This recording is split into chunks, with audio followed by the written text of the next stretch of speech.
to this session. We'll discuss this evening about a topic that's interesting. Maybe it's less practical than the things people have discussed until now. But I hope that by discussing about it, you may find some practical uses for this idea. I'm going to talk about a way to explore design alternatives using test-driven development. And let me first ask you one question. How do you design software today? What do you use? What techniques? Anybody? At our firm, we use TDD and DD. Okay, so you use TDD to design, right? Anybody else? You don't design. You just write code. You do design. How do you design? Upfront design. Upfront. Well, it's not bad. But it's just, there are various ways of doing software design, and I found some of them. I was hoping you'd tell me some more. Usually, people tell me we start by sketching a diagram, start drawing some classes, talking about them, maybe, or just it's me in the corner drawing a diagram and thinking about the problem. Sometimes I go and talk to other people, things like that. I find the first statement challenging, I would say. Without UML? Why don't we know UML? What's wrong with that? There's nothing wrong with UML as long as you use it. Well, you know the movement when we were doing everything in UML, and it turned out that UML is just another programming language. So you're basically programming in UML. So as long as you do it, just do sketches, you can use UML. But if you try to use the whole language, that might be a problem. It takes a long while. So what I'm saying here is maybe, hopefully not full UML syntax. Okay. So these are some ways of designing software, but there's also another way, which is actually writing code, prototyping. Have you ever done that? Okay. Do you do that on a normal basis or just all the time? Okay. Only that we don't throw away prototypes. Ah, yeah. I see. That's a problem sometimes. Now let me ask you another thing, because that's important. When we talk about design, we often talk about good design. But it's very rarely that we discuss what good design means, and it's very rarely that two people give you the same answer to what good design is. So the basic question is, why do we have to design software? Why don't you just put all your code into one file or one class? Well, there are several things that say accessibility problem. Sorry? Accessibility. Modifying. Maintainability. Yeah. It's usually because you have to change the software. So if it's just in one big file, it's harder to change. It's harder to understand, it's harder to change, and that's usually why we do it. At least that's the main reason I found. If you just had to write to solve a problem, and you know you never have to come back to that solution,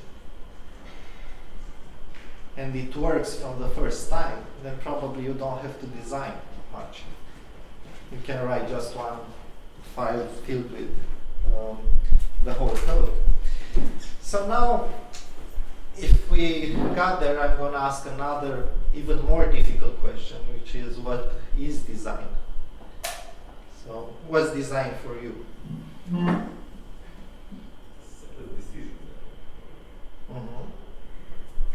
It's a set of decisions that we make, but the main thing is, I ask these questions because at some point I teach people, so I try to figure out how to explain these things. When I was a developer, I wasn't wondering about these things because, well, I was just writing code. And maybe it works, maybe it doesn't. I cared much less about design than I care now. Well, not much less. I care much less about what is design than I care now. And it turns out there's a very interesting book that I recommend you to read because, and it's also free, so you can get it online. This guy, Carl Ulrich, he's a professor at MIT, if I remember correctly, but he was involved in the design in various domains: engineering, electrical, constructions, and software. And this book describes basically what design is from his point of view, looking at design in various domains and getting out, the common things. And I found that this book really interesting. And his definition is that design is conceiving and giving form to artifacts that solve problems. And there are two important things here. One is artifact, and the other one is it has to solve a problem. That's why we are doing it. And later in the book, he talks about the fact that it's not enough to solve a problem, but you have to solve the problem within certain constraints. We are always constrained by various things around us. Maybe one constraint is, performance. You need to have a certain performance. Or it needs to scale in a certain way. But generally, as we saw, the primary constraint for software is this need to change things quickly. And at least that's the most common one, let's say. Maybe you don't have this. But the most common one is the business comes and tells you, I need this change yesterday. And you better do it. This is the main constraint. And also in this book, he talks about a design process that he identified, and that's general for all these domains. And it goes like, first you realize there's a gap. For example, in our situation, let's say in Mosaic course, we at some point we realized that one of my colleagues was working a lot to write invoices by hand. And of course this took a lot of time. And so what we did was we realized, okay, we need an application to automate that. And so I wrote that application. This is basically where you fill a gap. You find the gap that you need to fill. You define the problem, then you explore some alternatives. And you select one. And this is the thing I'd like to focus on today, which is how do you explore various design alternatives. It turns out that in other domains, people use this very often. And this is an example from Henko. A designer was hired to figure out the best way of doing a utility knife. And what you see on the left are various ways, various designs that he found, alternatives. He basically explored various forms for, the cutting part and for the handle and so on. And mixed and meshed them together. And on this side, you have the most interesting ones, the ones that were selected. And he drew them in more detail to see if which of them are interesting for the company. And in the end, they selected a few. So I'm going to go a little bit later and go back to software and how we can explore design alternatives in software. But before that, there was another keyword in the design definition, which was artifacts. So it was creation of artifacts to solve problems. What are the artifacts in our case? What do you think? Packages, for example. Packages? Well, if you Classes, interfaces. classes, interfaces, yeah, this kind of thing. List of methods, list of parameters. And there's also a hidden one, which is the collaboration between objects and the contracts between them. How the collaboration work. And so if we go back to exploring design alternatives, and if we take a problem, imagine you have your application and someone comes to you and says we need to implement this feature in the application. What do you do to explore? Do you even explore for design alternatives, or you just start writing the first thing that comes into mind and hope it will work? Or Usually the second one. the second? Because usually when it says we want that in the application, it's we want that in application by yesterday. Yeah, of course. It's always like that. But have you ever had like a difficult problem that you didn't know how to solve, and you figure out maybe there are, I don't know, 3 possibilities to solve this, and let's try all of them? Yeah? Or I'd like to hear your experience, because I'm working now on a product that will use semantic databases. And actually, I have very little idea of how to use them right now. And I'm planning to do these things in order to learn how to use those semantic databases. And it turns out that it's even more complex, because it's in medicine, and medicine is a complex field. And so you mix 2 complexities and it can get pretty ugly very quickly. So this is something I have to do now. So now I found that people sometimes do explore design alternatives, but on paper. They draw maybe 2-3 possibilities. Like, we have this problem and maybe we can use that server, or maybe we can use that component.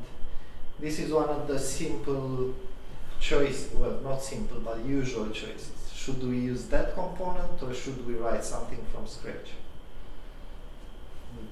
Well, many times we're speaking of technologies. You're lucky enough maybe to find scenarios described already on the technology website. Yeah. But do you trust them? Because Sorry? do you trust them? Because they usually are marketing, at least that's my experience. And probably doing Yeah. Okay. So maybe this is the exploration part. So we've seen design might involve some exploration. And maybe you didn't find a problem that's difficult, or difficult enough to be worth exploring, or maybe you just didn't have time to explore design alternatives. What I'd like to show you is a way that you can use with TDD to explore such design alternatives. And we'll also see some code that resulted from various options. And so the question is, maybe what has this got to do with TDD? And unlike, maybe you've heard it already these days, but many people consider TDD to be about testing because it has test in front. But it's actually a method for doing incremental design while you write code. And you do that through a process of, when you define an example of input and output, the behaviors that you've seen in the BDD sessions, and you implement a particular case, and then you extract the abstractions, which means basically you generalize the solution. And that's actually where you obtain design, because that's when you decide to get a number of classes or a number of methods or certain parameters or things like that. So now, if we've seen that, we have a few sentences that describe what we discussed until now. And it turns out that they all connect. And I thought about if part of design is actually exploring alternatives, you can explore these alternatives using code. Then you can also use TDD as a way to explore these design alternatives. And I was lucky enough to see in community events such exploration. It wasn't meant to be because it's not the purpose of this event, of a code retreat, but this was the end result. Has anyone from here went to a code retreat? Yeah. Okay. How was it? Okay. Fun. The idea is that we have 1 day of practice and 6 sessions, 45 minutes. In each session we use pair programming and TDD. We work on one problem, and after each session we delete the code and change the pair. And so what this happens is that we were lucky enough to do the first European code retreat back in 2009. And until then I attended and facilitated about 30 code retreats. And so if you take about 20 people per code retreat, this means 600 people roughly. And if you multiply this by the number of sessions, you get a lot of variation in the code bases that I've seen people writing. So it's probably a few thousands. In reality, for the problem that we use is Conway's Game of Life, which has many, many different possible designs. And probably it's a few, I don't know, 100 different, but not really thousands. Anyway, the idea is that during this event, one thing that's different is that for each session we use certain constraints. And some of the constraints are related to clean code, like write methods only 4 lines of code, maximum 4 lines of code. Or maybe just write, don't use any if statements, and see what happens. And with Conway's Game of Life and with these constraints, it turns out that you can generate a lot of various design alternatives. And so it's interesting, and that made me think about this statement. I think that what I noticed is that the way you start and the constraint that you set during that session change the final design.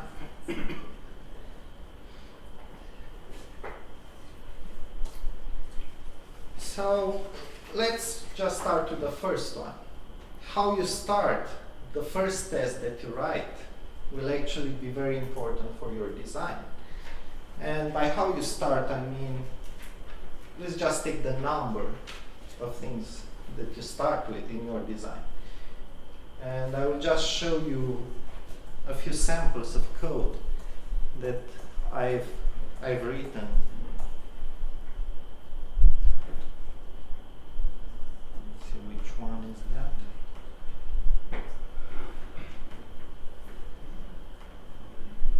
How many of you do TDD or tried TDD?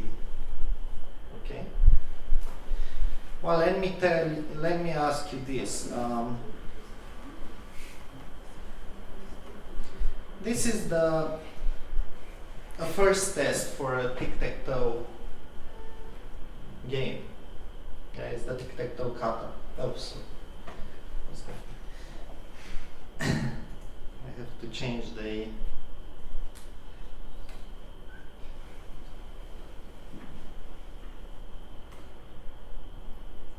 displays.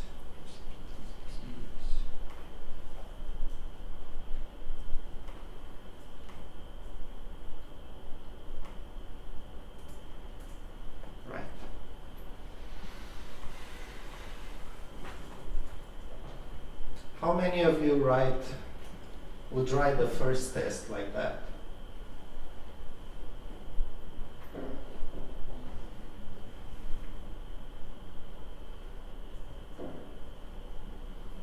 So I already defined here a board, a player, a game,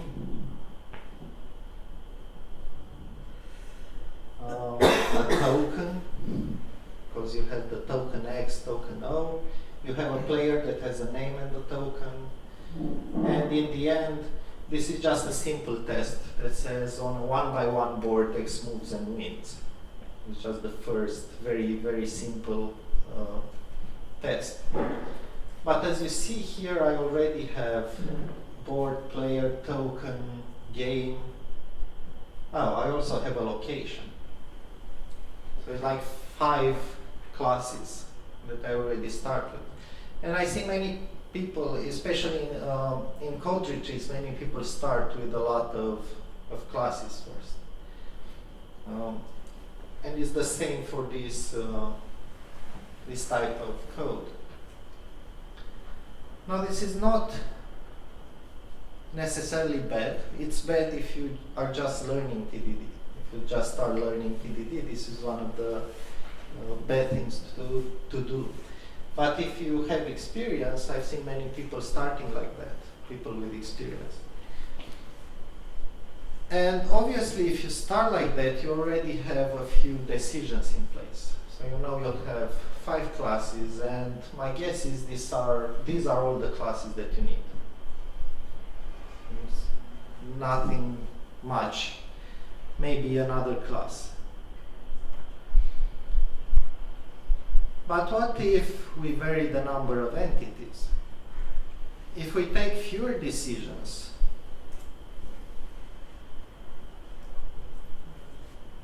the first test can just look like that. This is actually a code that I wrote at one of the trainings. And there we started with a 0x0 board, which is kind of a strange scenario. And we moved to other sizes later. But as you see here, I just have a game and a game result, because this was all I needed in the beginning. So you could have here a game. I create a new game. I don't have any players. And I have a game result that's draw. If it's draw, I don't need to have the players that tell me, is it draw or not? Somebody won or not. And if you go further on this path,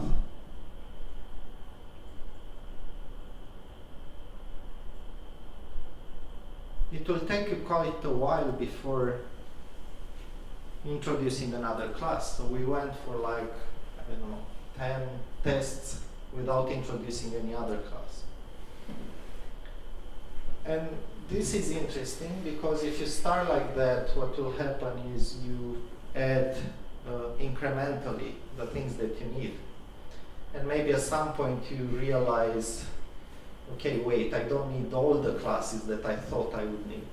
Like in the other case, where you start with 5 classes and maybe you don't need all of them. Of course, this is a simple problem and you probably can figure out the design up front. But with more complex problems, it's less clear. Now this is with fewer decisions, but there is a way to do even less decisions than that. And that's called TDD as if you meant it. Have you been to one of the sessions with TDD as if you meant it? I think there were some today. So the idea with TDD as if you meant it is you start by with a test that looks really strange. You start with a test that says, I'll just say this one, and it won't compile, but I'll just show you the code. Assert equals, and you ask, what would be the result? It will be X get winner. And actually you start even worse with something like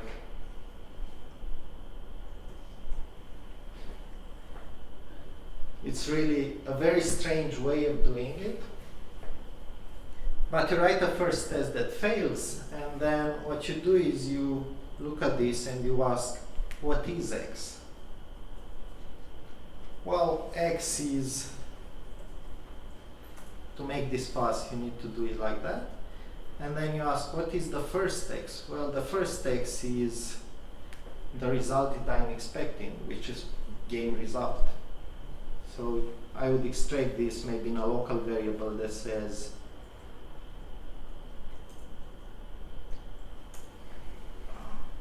x1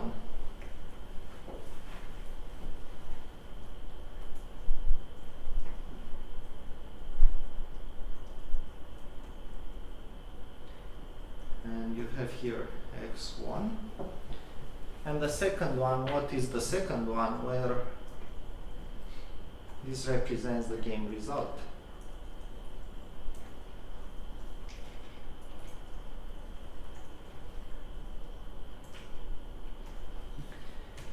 And you go like that by first writing the production code in the test, and just slowly, very slowly and painfully, it's quite a painful process, extracting the logic out of it. And we did this at XP Days Hamburg for 2 hours. I think it was a really fun session. And what we end up with was, if you look here, we have a bunch of methods like create empty board, place X, get result from board and draw result, and so on, play 0. So it's just a bunch of methods that are not in a class. It's just code in the test class. And there is basically no representation, which is very interesting. So you start with very few decisions, and we kept creating methods, giving good names and so on, creating the design little by little, but without any representation, or very, very little representation. There's no data structure. It's just a string. And when we looked at this in the end, it turns out, you cannot see this, you can play a full game like that.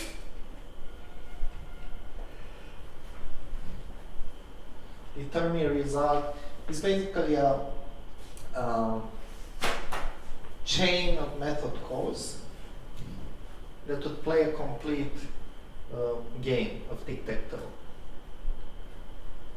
And it was really interesting because we didn't expect that. It wasn't something that we tried to do, to create, something like that. It just happened. So it turns out that by doing TDD as if you meant it, you go very close to functional programming, and you delay the representation.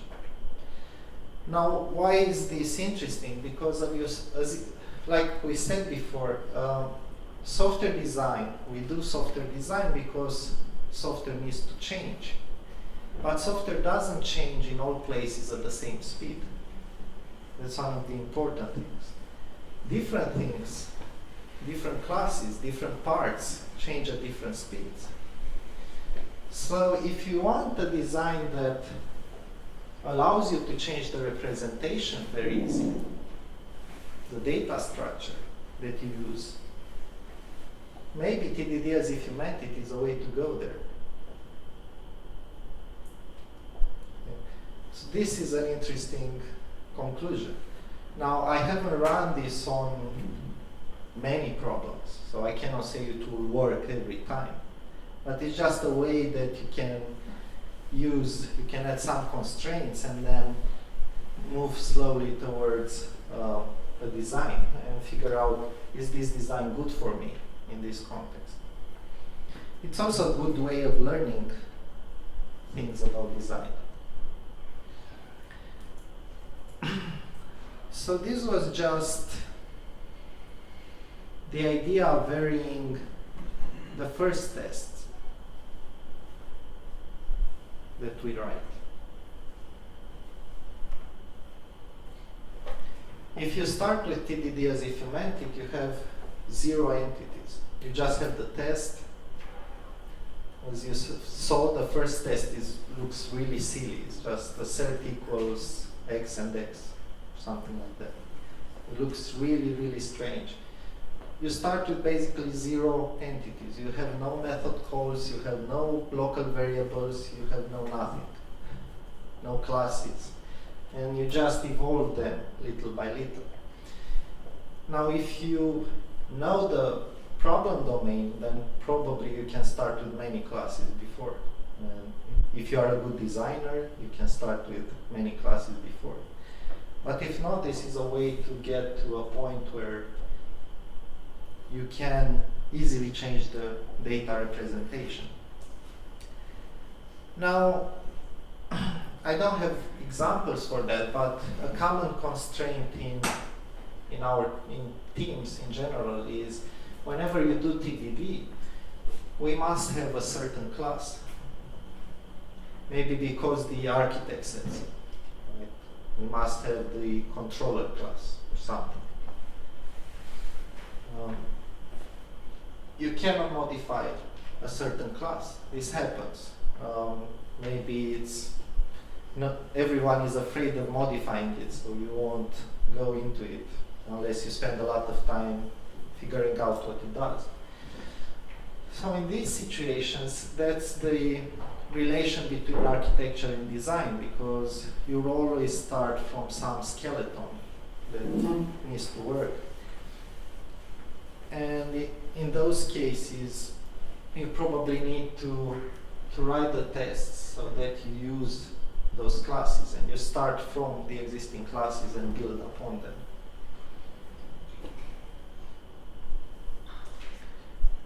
There are other constraints that we use at code retreats, and one of them that I have examples for a few of them.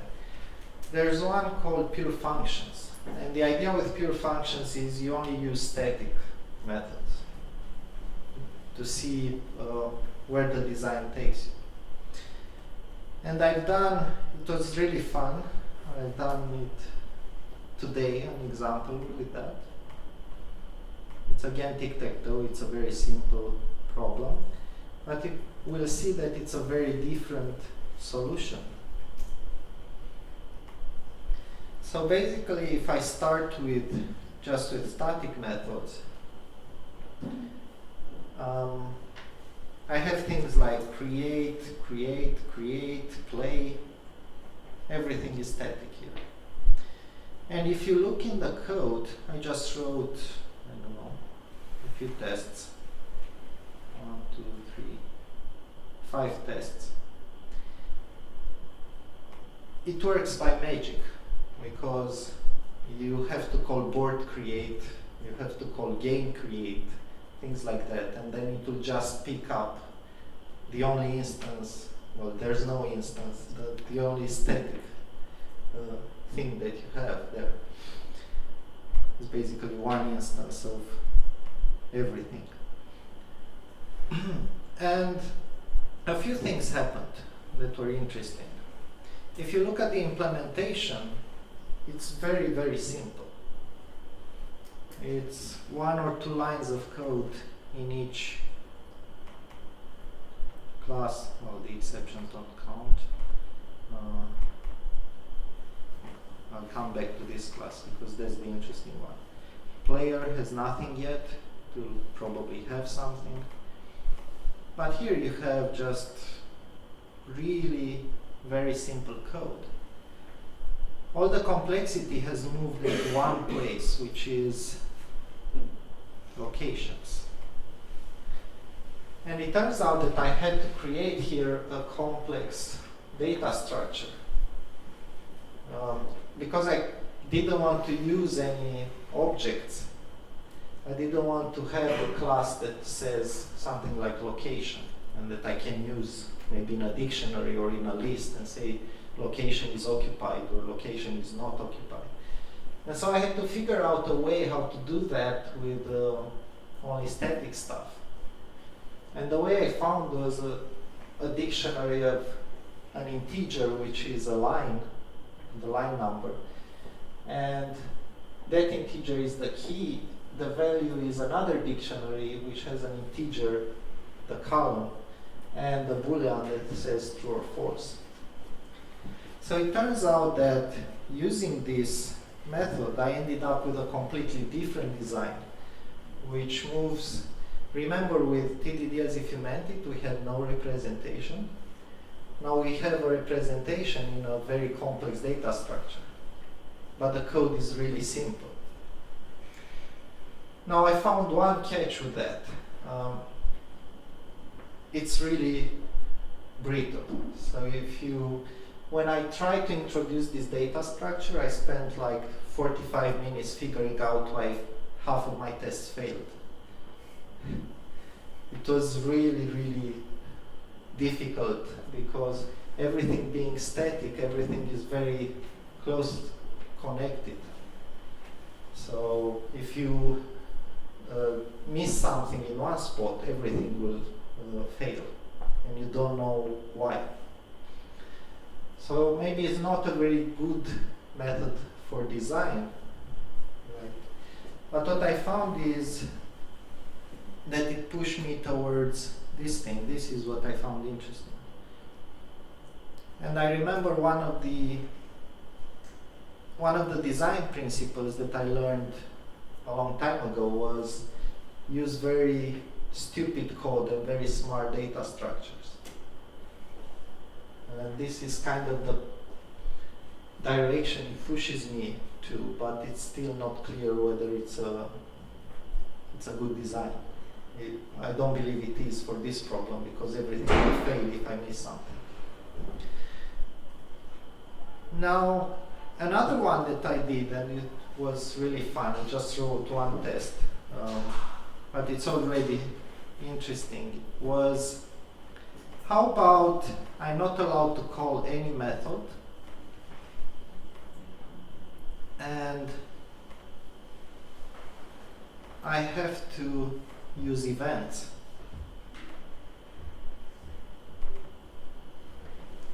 So if you look into this code, tests,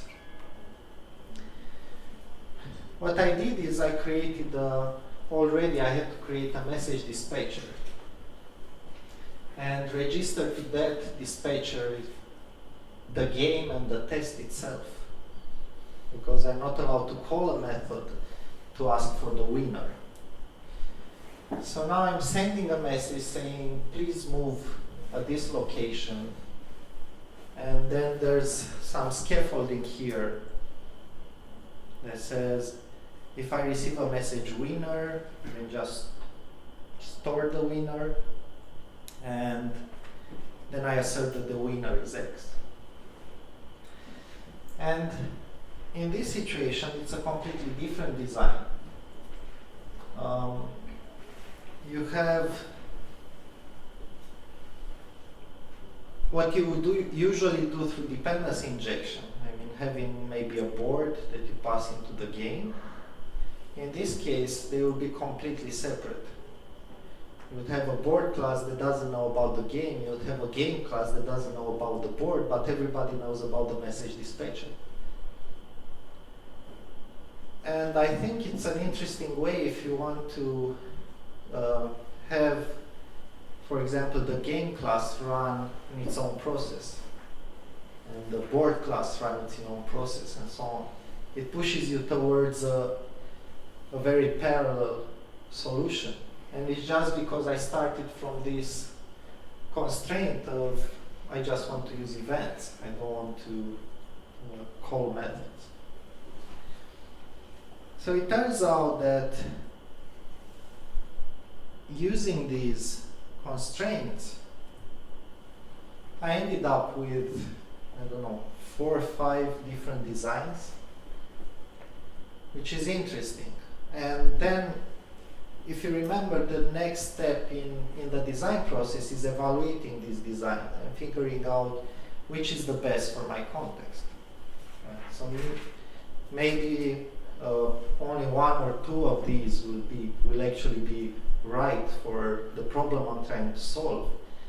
But it's if you know TDD and if you're really you're doing it easily, you find it natural, it's just a very fast way of figuring out some design alternatives, just because you started in different ways. Okay. So I think that I don't have a definite proof for this. I don't know how easy it is to use it in production. I know I sometimes use this for my own work, but I don't know how many people are using it or how useful would it be in production. But I thought it was interesting to see that just having TDD and with certain constraints, you get so different results in terms of design. So I hope you can use that in one way or another in your job, or maybe just to learn various design paradigms, because you can also use TDD to learn about design. I hope this was interesting. These are my details, and I just have two things to tell you in the end, and then if you have any questions, I'll be happy to answer.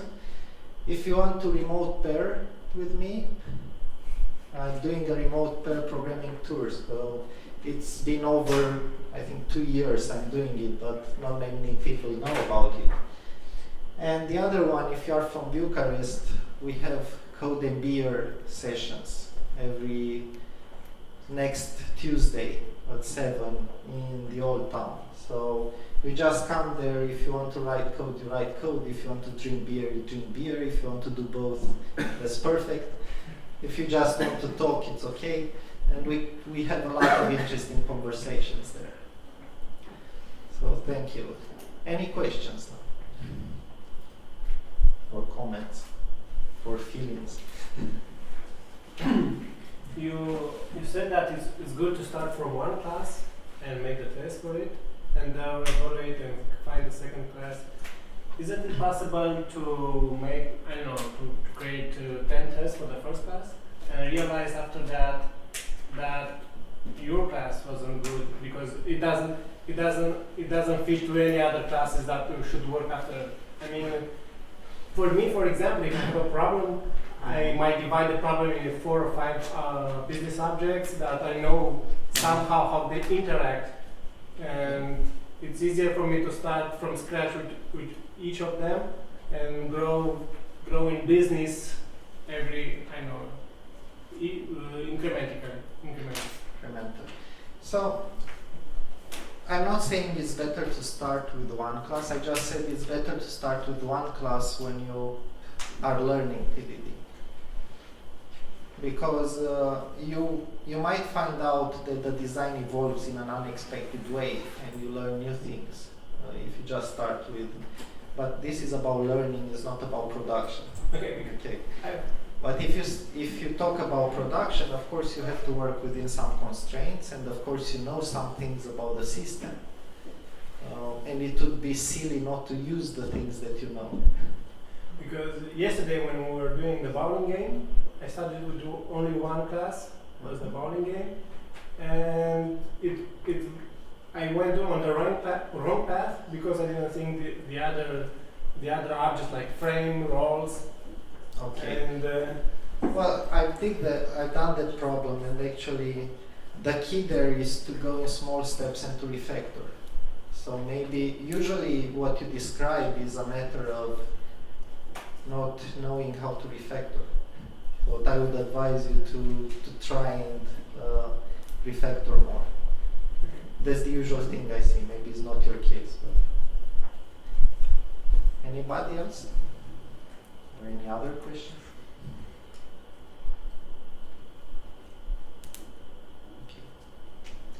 can you find any use for that, or it was just an interesting? Yeah. The event constraining was. Event constraints. Yeah, because usually event-driven programming finds gives you a lot of good answers Okay. to problems that are so hard to solve.